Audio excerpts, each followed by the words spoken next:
माणसाच्या माये वाचून देवाच्या दये वाचून डोंगरा डोंगरा थिंडताय. जिथून कोणी उठवणार ची ताकद आहे.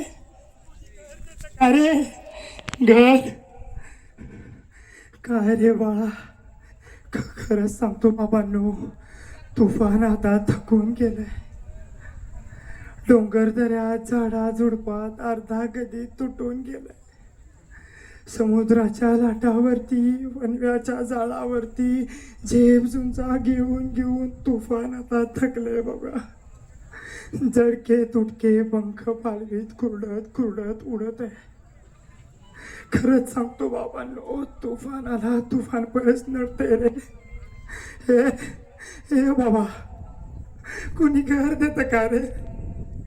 तुफानाला महाल नको, राजवाड्याचा सेट नको, पदवी नको, हार नको, थैलीमधील भेट नको. एखावं लहानसं घर पंख मिटून पडण्यासाठी, एक हवी आराम खुर्ची तुफानाला बसण्यासाठी. आणि बरं का, मागच्या अंगणात एक तुळशी वृंदावन हवं सरकारांसाठी. सरकार कसं जगायचं सरकार? कोणी घर देत का रे? घर सीझर उठ, तुला उठलंच पाहिजे. नाही नाही, मला उठलंच पाहिजे.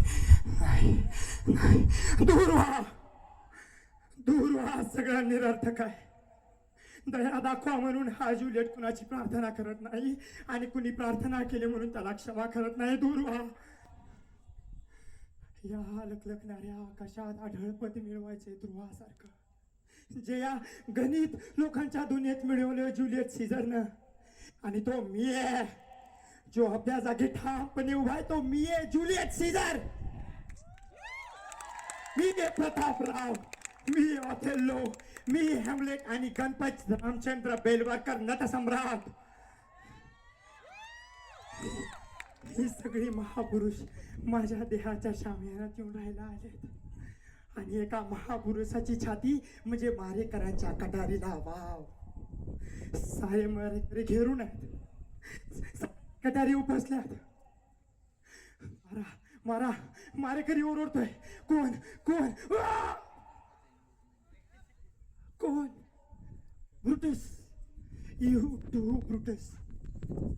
असं असतं नाटक बाबांनो, असं असतं नाटक.